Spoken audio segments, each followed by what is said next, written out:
No es cierto que la administración Maduro aceptará una candidatura potable según sus intereses. Así lo aseguró la candidata de la plataforma unitaria Corina Lloris.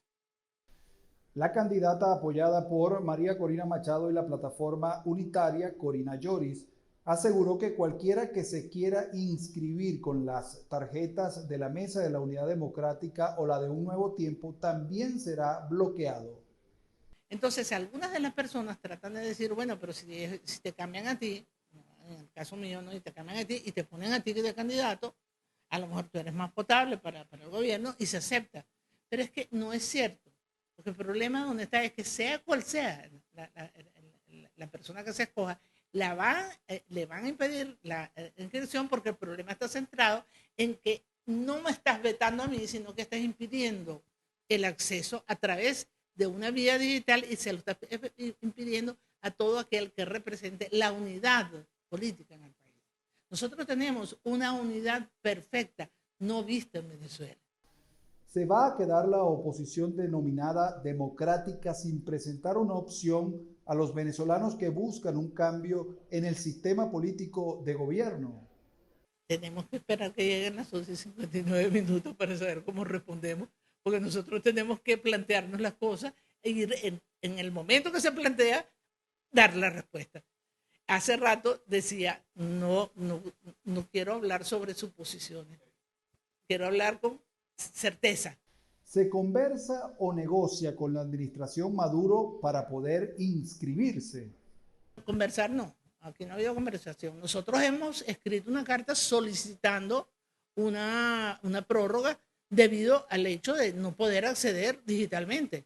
Entonces, nosotros estamos utilizando el argumento que tenemos que argumentar. Es, no se puede acceder digitalmente.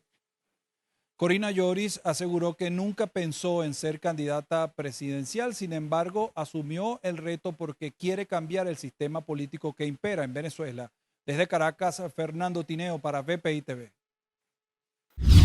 Desde hace varios años, Venezuela enfrenta la mayor migración de su historia. La emergencia humanitaria compleja ha obligado a millones de ciudadanos a buscar mejores condiciones en otras latitudes. Según la líder opositora María Corina Machado, la situación podría empeorar luego de la elección del próximo 28 de julio. Ese escenario para Venezuela, para la región, para Occidente, para Argentina en particular hoy. Esto significaría en el corto plazo la ola migratoria más grande que hemos visto hasta ahora. Más grande que hemos visto hasta ahora. La gente me lo dice, no se va porque tiene una esperanza. Si Maduro se impone por la fuerza, la región va a ver una presión migratoria como nunca antes ha visto. A pesar de que el oficialismo insiste en la tesis de que la grave crisis humanitaria compleja que enfrenta Venezuela desde hace más de una década está siendo superada, el flujo de migrantes se mantuvo constante a lo largo del 2023 y solo un 6% habrían retornado al país, según datos de la última encuesta de condiciones de vida realizada por la Universidad Católica Andrés Bello. La migración continúa. Si nos remitimos a las cifras que publica la Plataforma Interagencial de Naciones Unidas para final de noviembre del año pasado, la cifra de migrantes y refugiados de origen venezolano alrededor del mundo ascendía a 7.7 millones. Habría que ver cómo se ha movido eso en los últimos 3 meses del año, pero esto da cuenta que aun cuando ya no estamos viendo grandes oleadas, la migración no se ha detenido. No se ha detenido, ha continuado en esta lógica de goteo, si se quiere, gente que sigue saliendo de Venezuela y que seguirá saliendo en tanto y en cuanto las condiciones que empujan a las personas a salir del país se mantengan. Luz Berti explica que se debe ver la migración como un fenómeno complejo, el cual varía según las condiciones de cada persona y su adaptación en el entorno. Sin embargo, implica que el retorno dependerá siempre de la mejora de las condiciones del país y un cambio en las políticas que obligaron a salir del territorio. Cada persona que se ve forzada a migrar o que toma la decisión de migrar lo hace en función de las condiciones que impulsan esa salida. Y es solo en la medida en que esas condiciones que impulsaron la salida de la persona cambien, es que habrá alguna posibilidad de que las personas puedan regresar. Pero además también esto tiene que ver con la forma en la que las personas se integran. Piensen, por ejemplo, en una persona que salió sola, que se fue a un país, cualquiera que usted elija, Allá se casó, tuvo hijos, generó nuevos vínculos familiares, tiene varios años. Es mucho más complicado que una persona que salió relativamente poco, que no ha generado esa clase de vínculos familiares o esas nuevas relaciones de arraigo con ese nuevo país, pueda regresar. Entonces, se trata de un fenómeno complejo. Las grandes oleadas migratorias de salida no necesariamente generan grandes oleadas migratorias de regreso voluntario de las personas. Y es allí donde hay que mirar de nuevo las condiciones que impulsaron la salida de cada persona, y en la medida que cada una de esas personas evalúa si las condiciones en el país de origen y en el país donde se encuentra han cambiado favorablemente, tome una decisión voluntaria de volver. La Plataforma Interagencial para Migrantes y Refugiados Venezolanos afirma que durante el último cuarto de siglo Venezuela podría haber perdido el 25% de su densidad poblacional a consecuencia de la migración.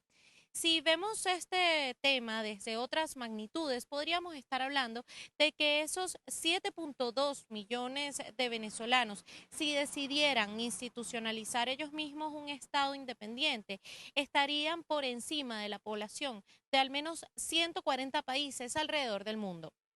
Desde Caracas, Venezuela, Irene Mejías.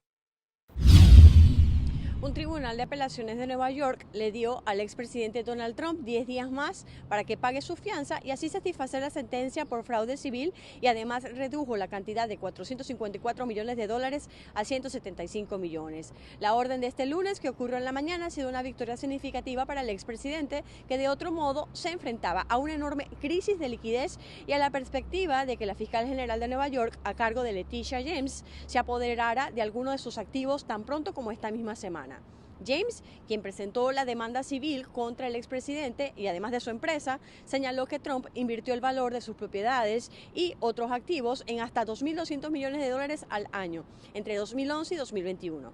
En febrero, un juez ordenó que Trump pagara más de 450 millones de dólares como multa. Los abogados de Trump han sugerido que tendrían dificultades para financiar un bono de ese tamaño, diciendo que habían intentado sin éxito conseguir que más de 2 docenas de empresas ayudaran a asegurar el monto. Desde Washington les informó Sofía Pisani, Voz de América.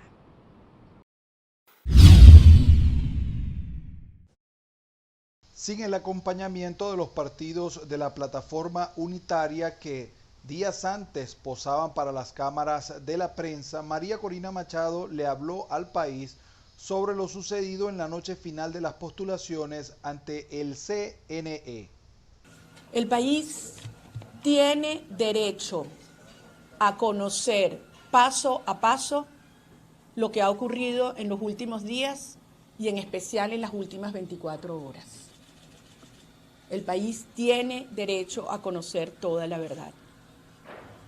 Y el resultado de lo que ha ocurrido en estos días es que anoche, a las 12 de la noche, la plataforma unitaria no se le permitió inscribir su candidatura. El régimen impidió que la plataforma unitaria inscribiera a la doctora Corina Lloris como la candidata que cuenta con la confianza de los venezolanos. Por cierto, así de débil estará este régimen, que se niega a medirse con una mujer académica de 80 años. Así de débil están. Pero la realidad es que lo que advertimos durante muchos meses terminó ocurriendo. El régimen escogió a sus candidatos. ¿Apoyará María Corina Machado la candidatura de Manuel Rosales? Su respuesta fue la siguiente. Mi candidata es Corina Lloris. A la comunidad internacional también envió un mensaje. La comunidad internacional ya no tiene excusas. Si habían algunos que querían lavarle la cara a Maduro con un proceso que no sea limpio y libre, ya no lo pueden hacer. Esto es demasiado burdo, demasiado grotesco. María Corina Machado manifestó que en las últimas horas recibió múltiples amenazas. Su equipo en la capital de la República y en el interior del país. Desde Caracas, Fernando Tineo para BPI TV. En rueda de prensa, el gobernador del estado Zulia y candidato presidencial a la elección del próximo 28 de julio, Manuel Rosales, indicó que hasta pasadas las 12 de la noche de este lunes, su partido intentó sin éxito la postulación de la candidata apoyada por la plataforma unitaria Corina Lloris. Ayer en la noche, hasta los últimos minutos, estuvimos insistiendo en la posibilidad de inscribir la candidatura que anteriormente se había escogido. Y no fue posible hacerlo. Y faltaban pocos minutos cuando decidí entre irme al Zulia a vivir en la comodidad como gobernador del estado o salir a darle la cara a Venezuela y decirle que estoy. Rosales se reconoció el liderazgo de María Corina Machado y reiteró que su candidatura no llega para apartar a nadie de la ruta electoral. No vengo a sustituir a nadie, no vengo a quitarle el liderazgo a nadie, no vengo a apartar a nadie, vengo con los brazos abiertos para reconstruir a Venezuela. Manuel Rosales insistió en que el partido Un Nuevo Tiempo se mantendrá dentro de la plataforma unitaria, sin embargo no aclaró si su candidatura podría ser reevaluada si se llega a un acuerdo entre los otros partidos que conforman la coalición opositora, que la tarde de este martes inscribió al ex embajador Edmundo González como representante de la tarjeta de la Mesa de la Unidad Democrática ante el Consejo Nacional Electoral. Desde Caracas, Venezuela, Irene Mejías. Continúa la búsqueda de desaparecidos en el río Patapsco de Maryland tras el desplome del puente Francis Scott Key, un importante punto de conexión en la bahía de Baltimore, luego de que un barco portacontenedores se estrellara contra la infraestructura en la madrugada de este martes y varios autos cayeran al agua. Las autoridades de Maryland, en la más reciente actualización de la prensa, señalaron que el FBI ha estado al frente de la investigación desde que comenzó la tragedia y que han descartado sea un atentado terrorista. También dijeron que encontraron 2 personas con vida, una a salvo, el otro en graves condiciones. Los 2 están bajo atención médica y se encuentran ahora buscando a 6 personas más desaparecidas. Según destacó el secretario de Transporte de Maryland, el barco avisó a la autoridad portuaria que tuvieron un apagón en la embarcación, lo que generó una alerta que logró frenar al tráfico en el puente, ayudando a salvar vidas. La tragedia ocurrió aproximadamente a la 1:30 de esta mañana. Un video mostró el momento en que la embarcación impactó contra uno de los pilares del puente, lo que hizo que inmediatamente la estructura se desplomara en pedazos y cayera al río. El puente, que se inauguró en 1977, es una arteria vital para Baltimore y es un centro importante para el transporte marítimo en la costa este. Fue bautizado en honor del autor del himno de Estados Unidos. Jacopo Luzzi, Voz de América, Baltimore.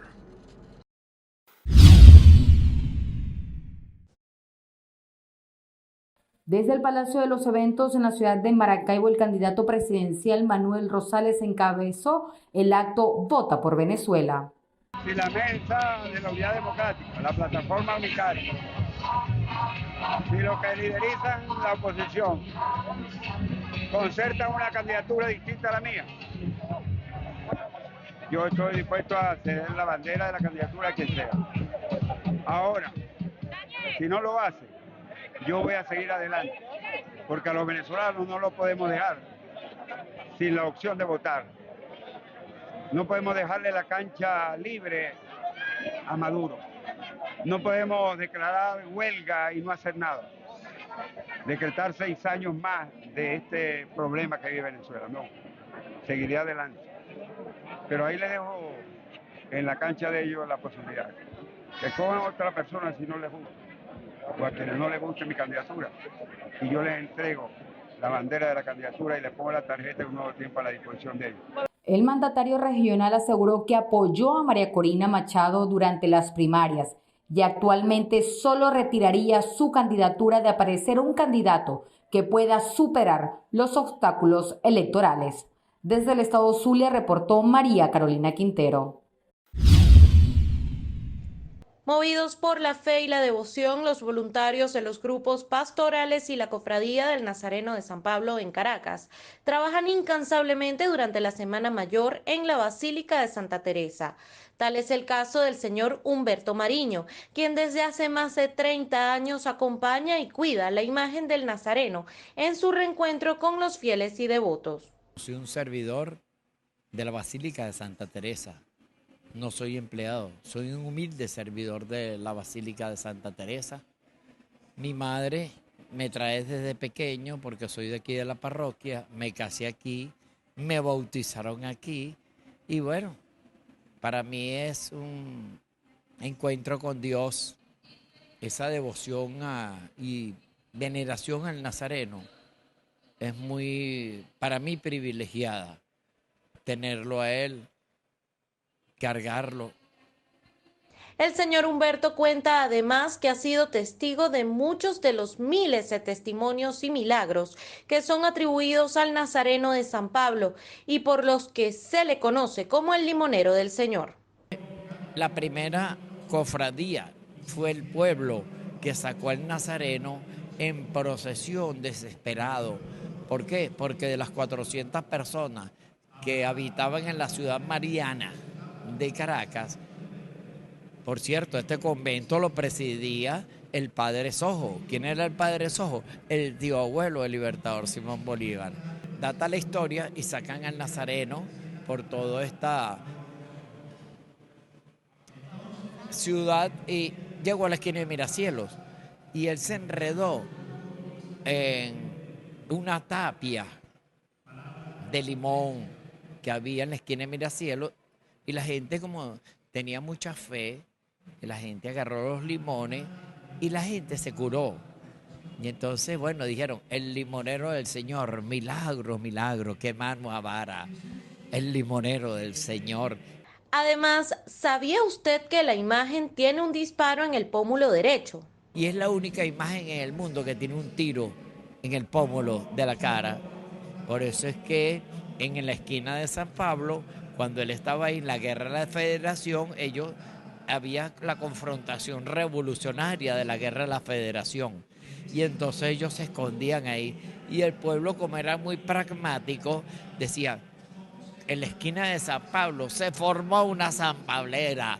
Parte de la historia del Nazareno de San Pablo, parte de la historia de también quienes hacen vida en esta Basílica de Santa Teresa. Un Nazareno de San Pablo que este miércoles se reencuentra con sus devotos y también recorrerá las calles de la capital venezolana, del centro de Caracas, como tradicionalmente lo hace desde hace ya más de 400 años. Desde Caracas, Venezuela, Irene Mejías.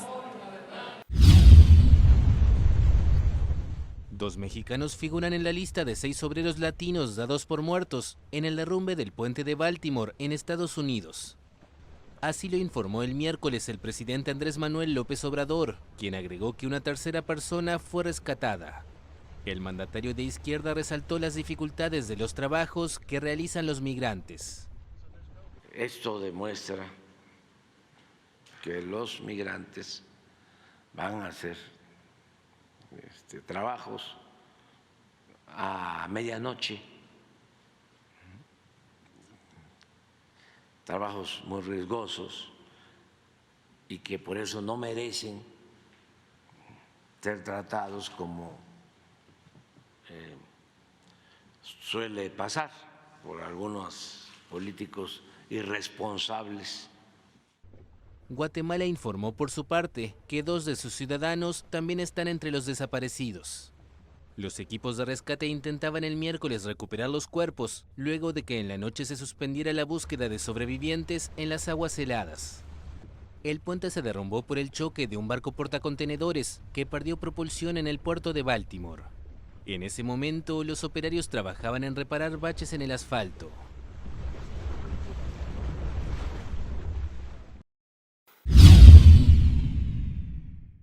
Luis Ignacio Lula da Silva y su homólogo francés Emmanuel Macron se reunieron en Brasil y durante el encuentro abordaron la realidad que se vive en Venezuela.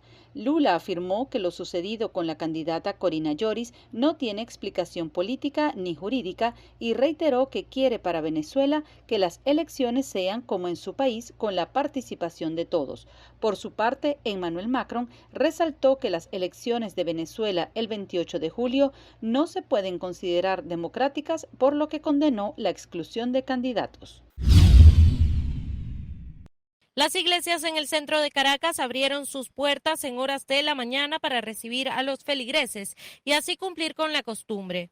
Vestidos de morado, otros con una cruz de palma o rosario en mano, numerosos creyentes simbolizaron el recorrido de Jesús al Huerto de los Olivos. Yo creo que nosotros en este momento, con la situación crítica y los momentos crisis que tiene Venezuela, tenemos que acercarnos muchísimo a Dios, porque lo abandonamos, y pedirle sabiduría y fortaleza y que nos ayude con astucia para combatir el mal que hay en Venezuela. Entonces yo creo que ese recorrido es bien importante para abrir nuestros corazones y poder llevar ese mensaje donde sea. Siempre lo he hecho, bueno, por tradición y porque, bueno, Jueves Santo siempre procuro no salir y siempre vengo a los templos. Hoy quizás más que nunca, bueno, porque hay que pedir siempre por una mejora para Venezuela y la libertad de Venezuela, que todos la estamos añorando.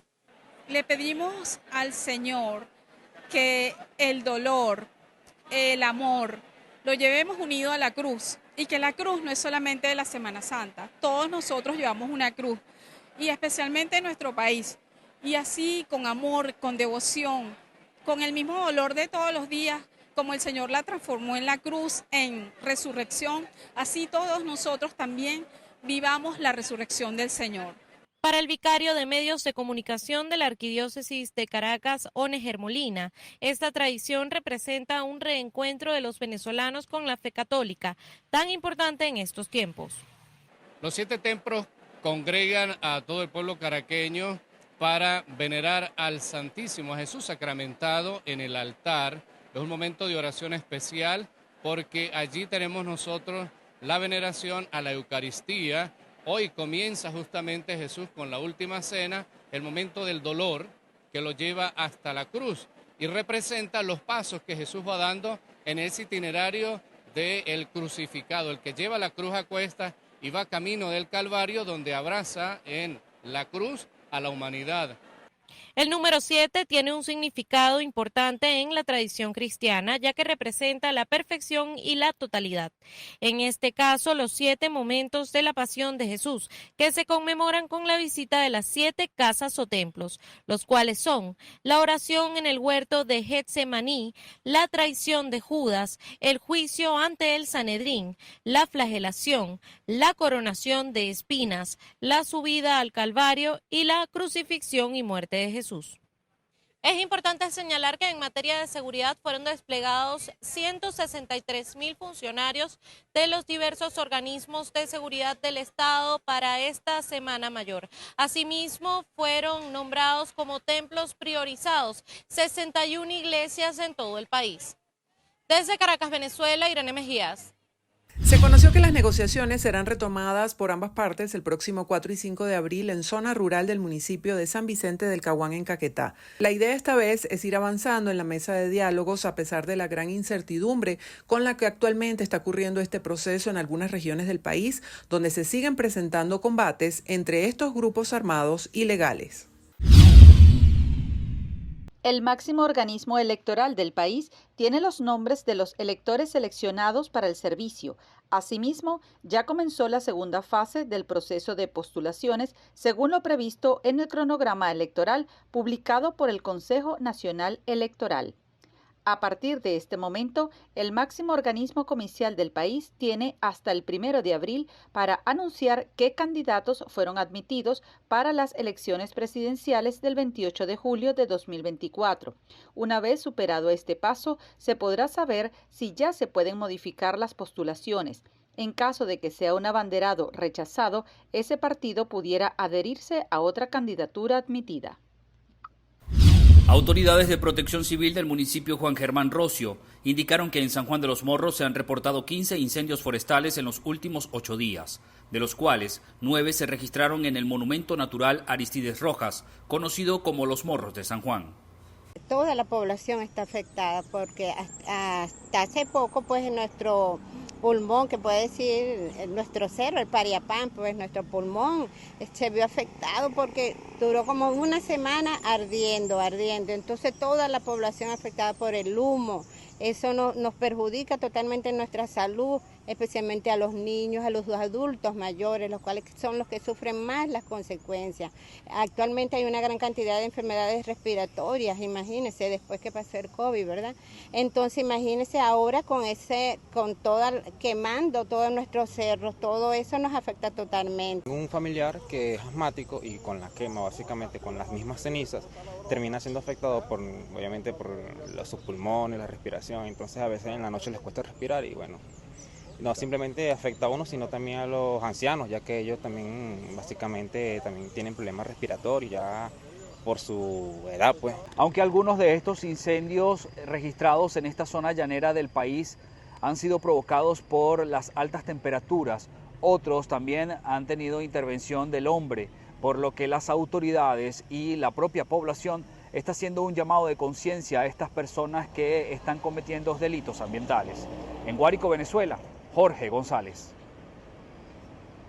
El portavoz felicitó a los responsables del atentado ocurrido el pasado viernes en la sala de conciertos de Moscú, ataque terrorista que dejó más de 140 personas fallecidas y más de 180 heridas. Dijo que lo que se está haciendo ahora a los musulmanes en Gaza es lo que han sufrido desde hace años en Siria, Libia, Irak y Yemen. Pidió además a los leones solitarios a tener como objetivo a los judíos en todos los lugares, especialmente en Estados Unidos y Europa, sin distinguir entre ateos, civiles o militares.